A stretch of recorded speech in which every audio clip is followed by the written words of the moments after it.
아무런 시간적 제한 없이 가중처벌하는 예는 찾기가 어렵고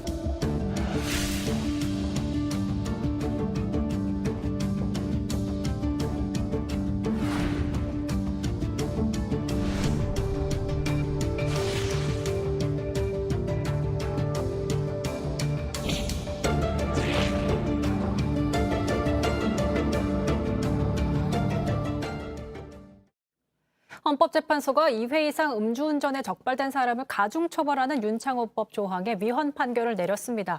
그 근거를 쉽게 설명하면 과거에 음주운전으로 처벌을 받고 난 뒤의 기간이 1년이든 10년이든 상관없이 일률적으로 가중처벌하는 건 책임과 형벌의 비례 원칙에 어긋난다는 건데요.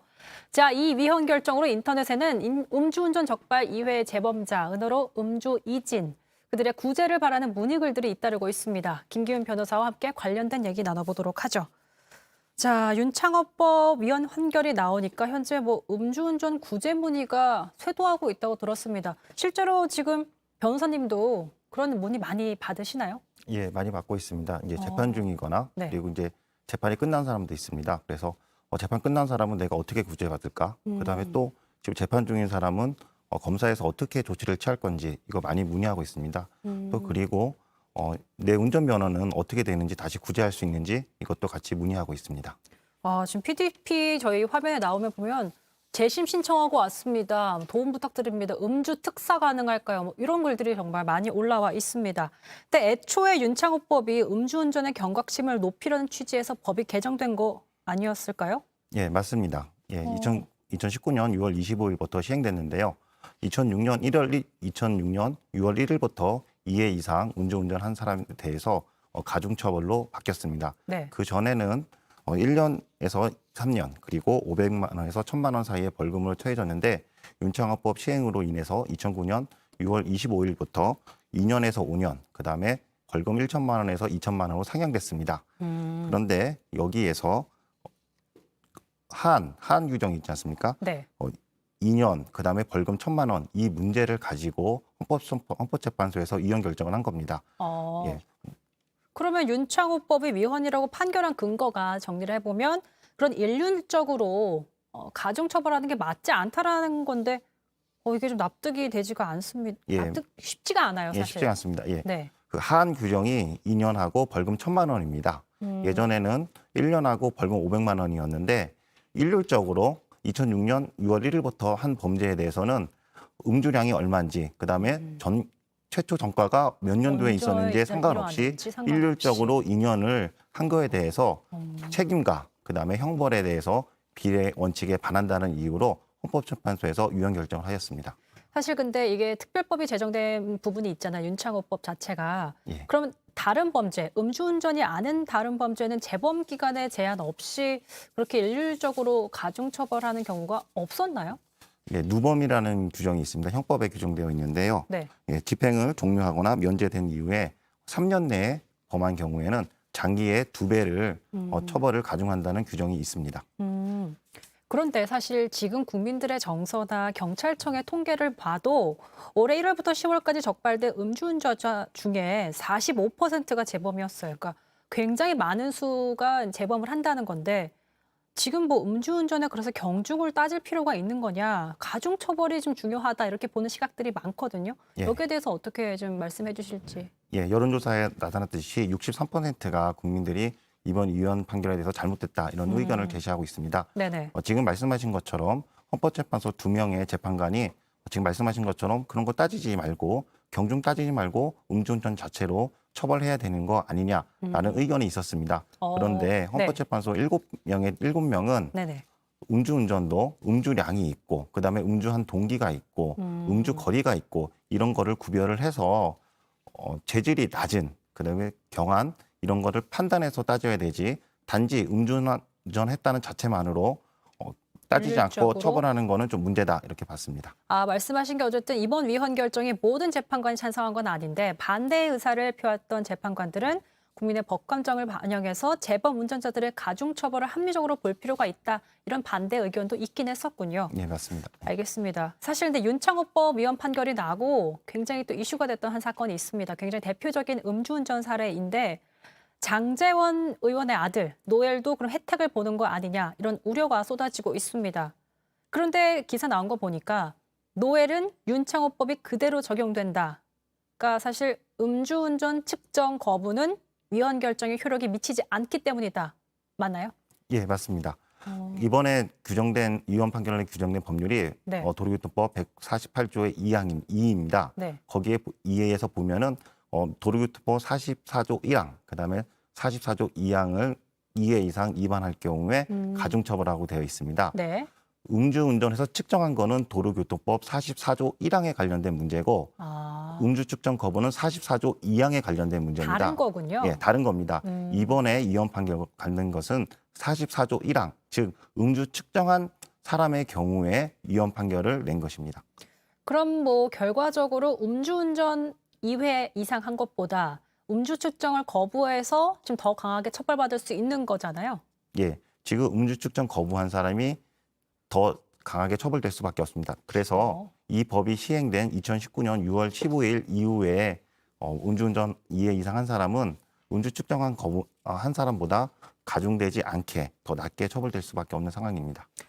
자, 어쨌든 저희가 얘기를 나눠볼수록 이런 가중처벌의 위헌 근거는 입법할 때부터 충분히 고려했을 사항이었을 것 같은데요.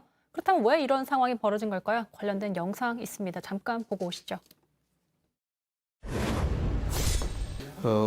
현재로서는 유기치사죄나 상해치사죄보다 좀 법정이 좀 무거운 그런 형태의 무기징역을 추가하되 하한형은 3년을 초과할 수 없었다는 것을 우리 최입 의원님께서도 양해할 수 있으리라고 생각합니다. 또 정말 국민들이 분노하고 윤창호 사건으로 분노하는 그 친구들이나 그 관계자들의 국민적 법감정도 수용할 수 있으려면 3년 이상의 징역과 무기징역까지 새로 법정에 집어넣는 것이 더 합리적인 입법 방향이다. 지금 저 과정을 저희가 좀 짧게라도 들어봤더니 소위에서 제대로 논의되지 않고 당일에 바로 통과했던 것들, 졸속으로 처리됐다. 이런 부분들이 문제가 된 게 아닐까라는 생각이 들거든요. 전문가로서 어떻게 보세요? 예, 저런 입법 과정을 보면은 그때 당시 국민들의 법관정을 먼저 살펴봐야 됩니다. 이 윤창호법이 개정된 이유가 네. 윤창호 씨가 2018년도에 만취된 운전자로부터 내세 상태에서 운전자부터 교통사고를 치여서. 당해서 네. 사망했었죠. 네. 그래서 음주운전자에 대한 법감정이 상당히 안 좋은 상황이었습니다. 이 상태에서 이렇게 법을 통과하게 된 건데 그렇지만은 그렇게 만취해서 운전한 사람도 있지만 어쩔 수 없이 그러니까 운전 거리가 짧거나 그다음에 음주 양이 적거나 이렇게 경미한 운전자까지 모두 일률적으로 처벌했기 때문에 지금 이렇게 위헌 판결이 나온 겁니다. 그런데 여기서 더 문제는 건 뭐냐면 위헌 판결이 나옴으로써 지금 현재 음주 측정한 2회 운전자의 경우에는 처벌 규정이 없게 된 겁니다. 그러니까 일반 도로교통법 44조의 148조 2의 사망에 따라서밖에 처벌이 되지 않는 상황이 왔습니다. 저희가 사실 이제 윤창호법 얘기를 하다 보니까 지금 개정된 거 위헌 결정에만 좀 초점이 갖춰졌었는데 사실 윤창호법 자체가 지난 2018년 9월에 만취 운전자가 몰던 차량에 희생된 22살의 윤창호 씨를 기억하면서 음주운전에 대한 경각심을 높이기 위해서 제정된 법이었습니다. 과연 이번 헌재의 위헌 결정을 듣고 고 윤창호 씨의 친구들은 어떻게 생각하고 있을까요? 예지 씨를 전화로 연결해서 잠시 얘기 나눠보도록 하죠. 안녕하세요. 네, 안녕하세요. 네. 윤창호법 당시 이제 제정하기 위해서 많은 노력을 한 것으로 알고 있습니다. 이번 위헌 판결 어떻게 보셨어요? 네, 저희 안 그래도 친구들끼리 얘기를 했는데 처음엔 저희 많이 속상하고 사실 아쉬운 마음이 많이 들었습니다. 주변 네. 친구들은 좀 어떤 얘기들을 좀 하던가요? 친구들도 반응이 다 똑같은데 네. 지금 국민적 분위기나 이런 여론들이 음주운전을 강력하게 처벌해야 된다고 다들 생각하고 있는데 이런 판정이 난 것에 대해서 조금 아쉽고 답답하다는 얘기가 많았습니다. 사실 이번 위헌 결정을 듣고 아무래도 이렇게 되면 안 되는데 이런 우려한 부분들이 되게 컸을 것 같은데 가장 걱정이 되는 부분이 뭐라고 보세요? 네, 저는 아무래도 사실 이 판정에서 실제로 뭐 별 차이가 없을 수도 있겠지만 제가 가장 걱정된 거는 저희는 음주운전이 단 한 번도 안 된다. 그리고 살인과 같다 이렇게 얘기하고 싶었는데 네. 이렇게 위헌 판정이 난 것으로 인해서 그러면 괜찮겠네. 한두 번 해도 괜찮겠네라는 인식이 다시 들까 봐 저는 그게 가장 걱정입니다.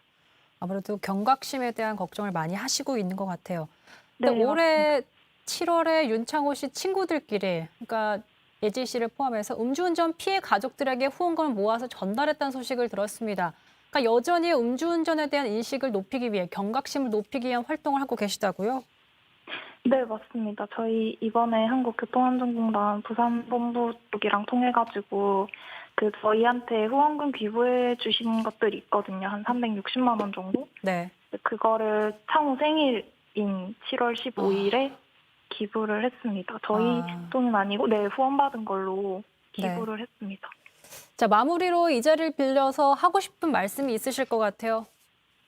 네. 지금도 사실 저희 편에 서서 저희랑 같이 음주운전 근절을 위해서 이렇게 노력해 주시는 분들이 많거든요.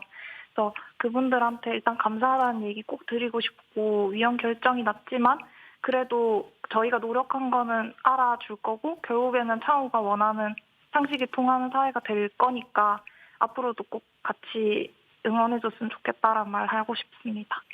네, 고인의 또 생일에 뜻깊은 활동을 해주셨습니다. 예지 씨 연결해봤고요. 오늘 전화 연결 고맙습니다. 네, 감사합니다. 네, 저희가 앞서 예지 씨 얘기를 좀 함께 들어봤는데요, 변호사님. 사실 모두의 걱정은 음주운전에 대한 경각심이 떨어지지 않을까라는 거잖아요. 근데 지금 3회 이상 음주운전 가중처벌에 대한 공백도 그렇고, 물론 처벌이 다는 아닐 수 있지만 어떻게 하면 이 음주운전 처벌에 대한 인식, 음주운전에 대한 경각심 떨어뜨리지 않고 좀 저희가 힘쓸 수 있을지, 높일 수 있을지 좀 조언을 해주시죠. 예, 지금 헌법재판소에서 이혼 결정을 받았기 때문에 네. 지금 공백기입니다. 그래서 네. 국회에서 하루빨리 이 공백기를 없앨 수 있도록 하한 규정을 검토를 해서 다시 규정을 만들어야 될 거라고 생각합니다. 하한 규정. 예, 그리고 검찰은 다른 규정을 참조해서 네. 형량을 구형을 적절하게 하셔야 될 필요가 있고요. 네. 그다음에 법원에서도 입법 규정을 공백기를 감안을 해서 적절한 선고형을 국민의 법관정에 맞춰서 선고를 해야 될 거라고 생각합니다. 자, 하한 규정을 만들어야 하고 어쨌든 국회에서 일을 해줘야 이 부분에 대해서 공백기가 좀 짧아질 수 있다. 예, 맞습니다. 알겠습니다. 지금까지 김기윤 변호사와 얘기 나눠봤습니다. 인터뷰 고맙습니다. 맞습니다.